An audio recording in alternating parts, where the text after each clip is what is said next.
Selamat pagi anak-anak semua, apa kabar? Tentu kabar baik, salam sehat dan tetap semangat. Pada pagi hari ini kita akan memulai pembelajaran kita, namun sebelumnya Ibu ajak kita berdoa. Mari kita berdoa.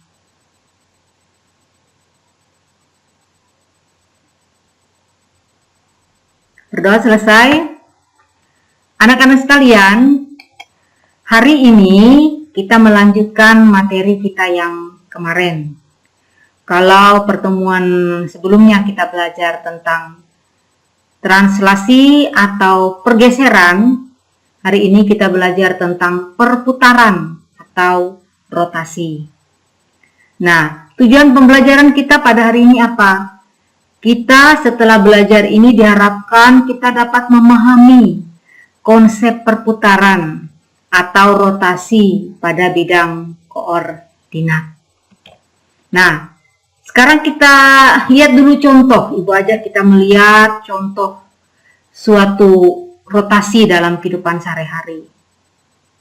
Kita lihat di sini orang naik sepeda.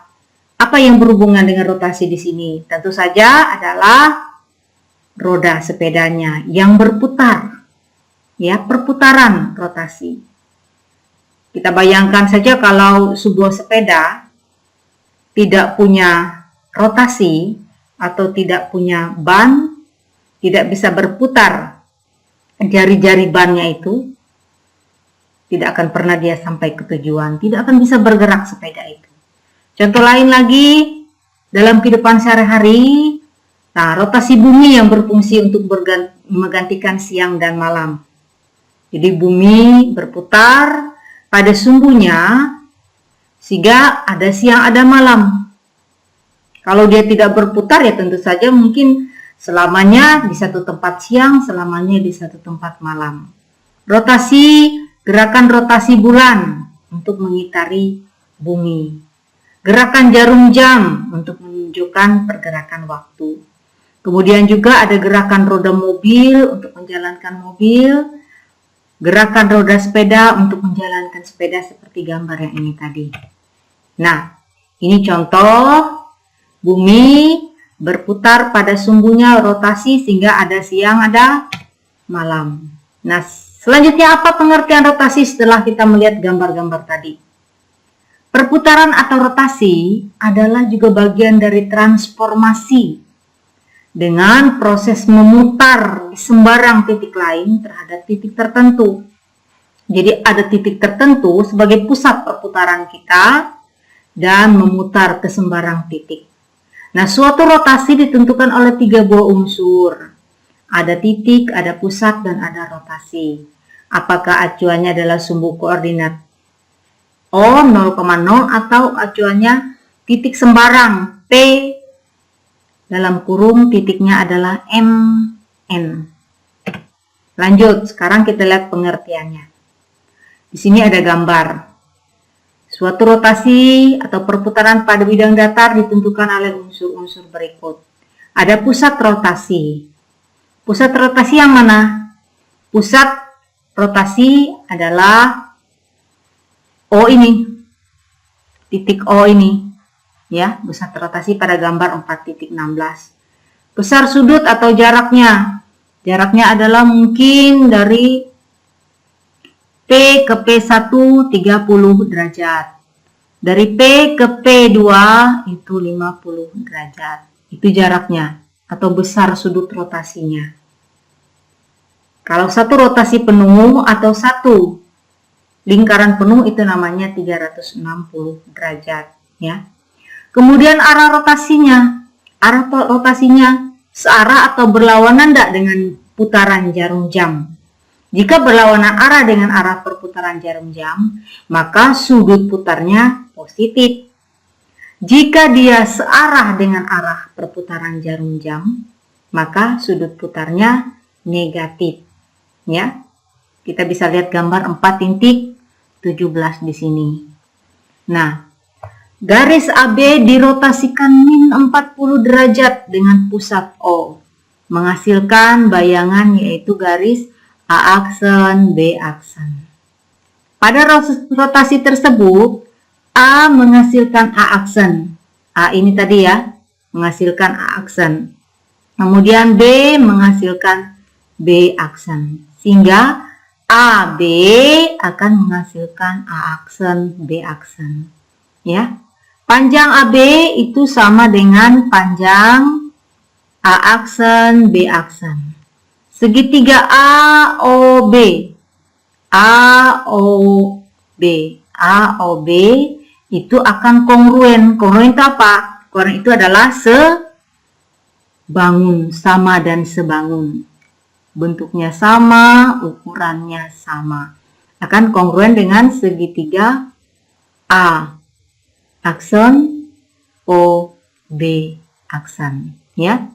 Nah, titik O adalah titik invarian atau titik pusat atau titik tetap atau titik awal yang menjadi dasar perputaran kita, sehingga membentuk titik-titik yang lain setelah diputar. Ya. Jadi, apa pengertiannya? Pada rotasi dengan sembarang sudut putar terhadap sifat, bahwa sebuah garis sama panjang dengan bayangannya, itu sifat yang pertama. Sebuah garis akan sama panjang dengan bayangannya. Yang kedua, sebuah bangun kongruen atau sama dan sebangun dengan bayangannya. Jadi tidak mungkin dia berbeda, pasti bentuknya akan sama. Kemudian garisnya sama panjang dengan bayangannya. Berikut ada beberapa rotasi. Yang pertama rotasi pada bidang kartesius dengan rotasi min 90 min. Ya. Di sini kita lihat pada gambar 4.18. Kita lihat gambar 4.18 di samping ini. Rotasi min 90 derajat dengan titik rotasi O0,0 dan memetakan titik C ke C aksen dan titik D ke D aksen. Kita lihat C ke C aksen diputar sejauh min 90 derajat. Kalau min 90 derajat berarti dia searah jarum jam.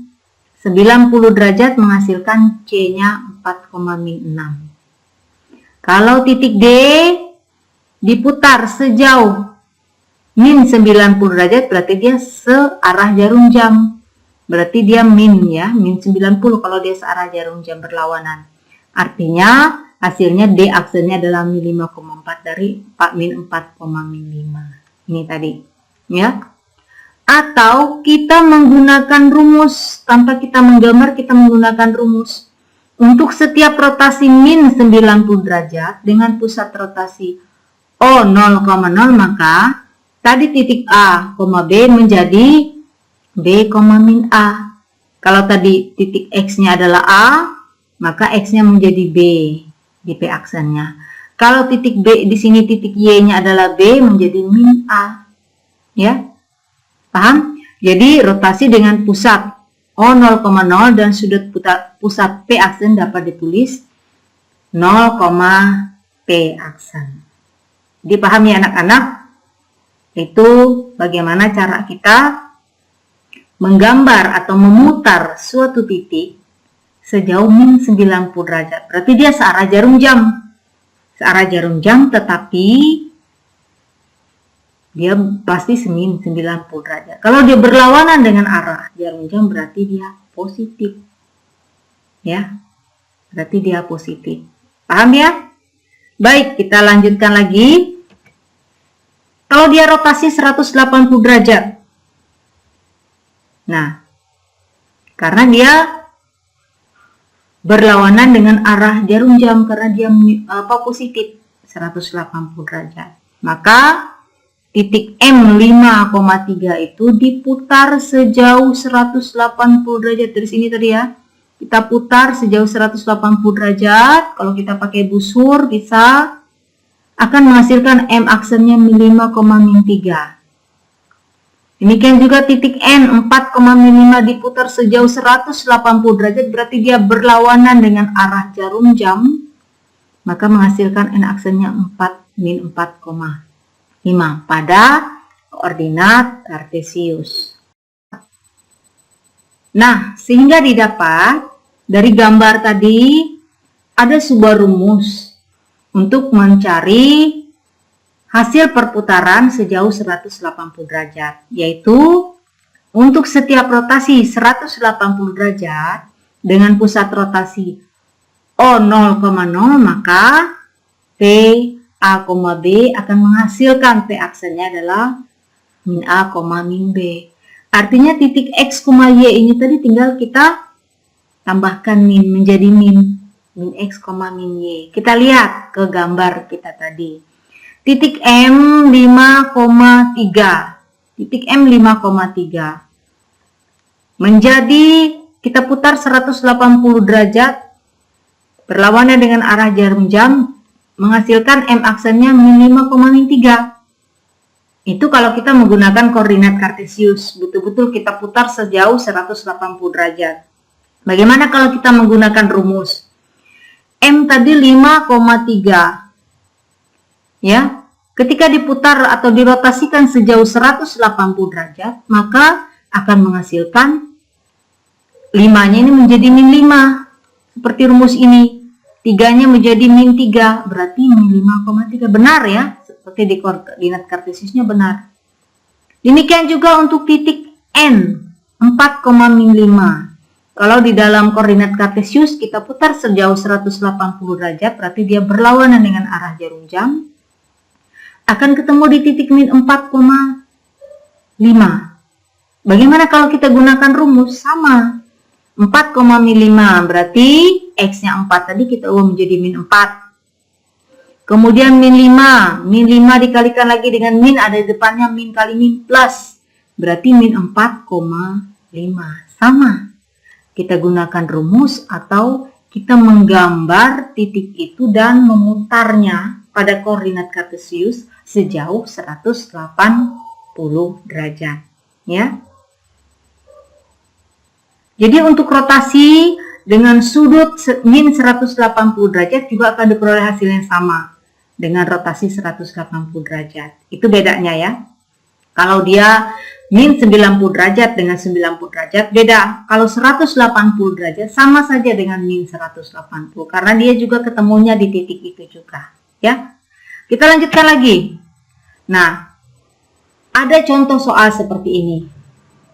Rotasi pada bidang datar ditentukan oleh pusat rotasi, besar sudut rotasi dan arah rotasi.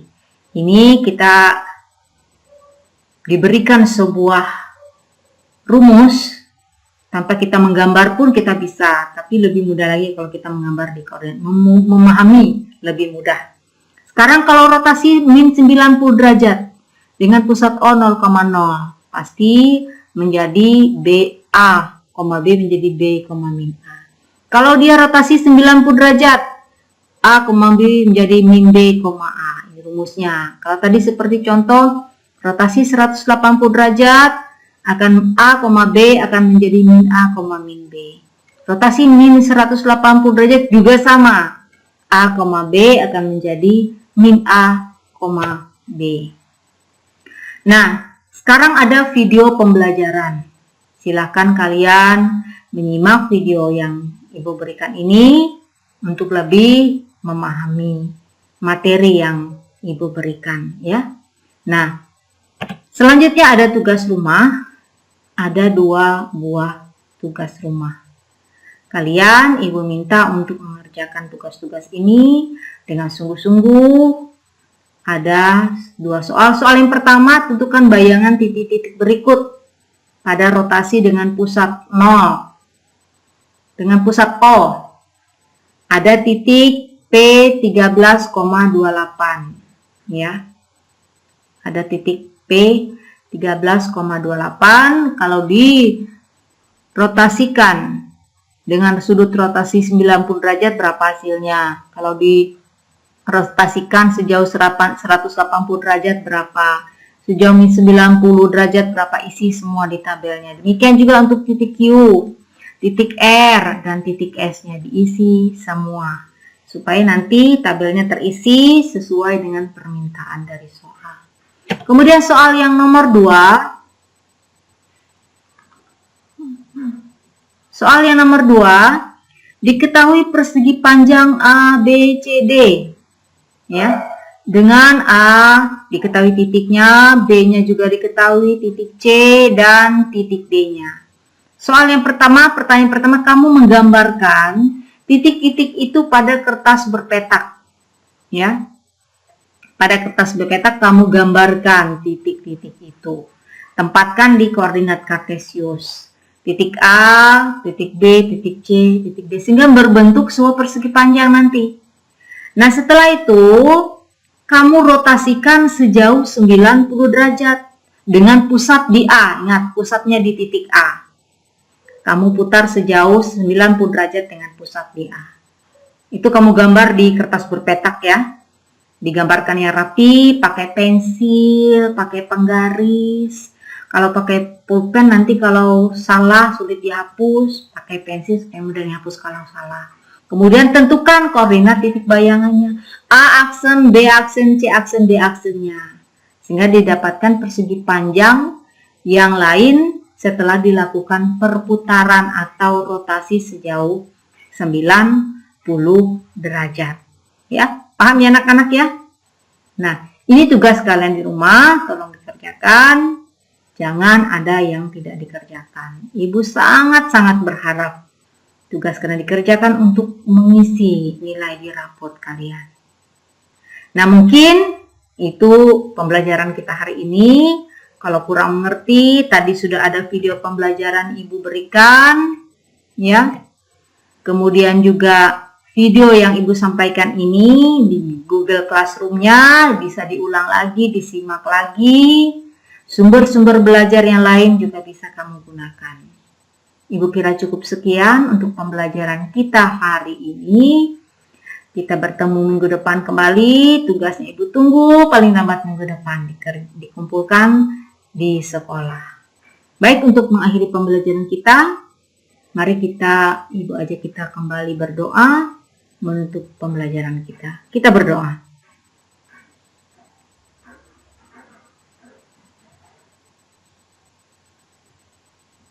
Berdoa selesai. Terima kasih anak-anak semua yang mau mengikuti pembelajaran ini dari awal sampai akhir.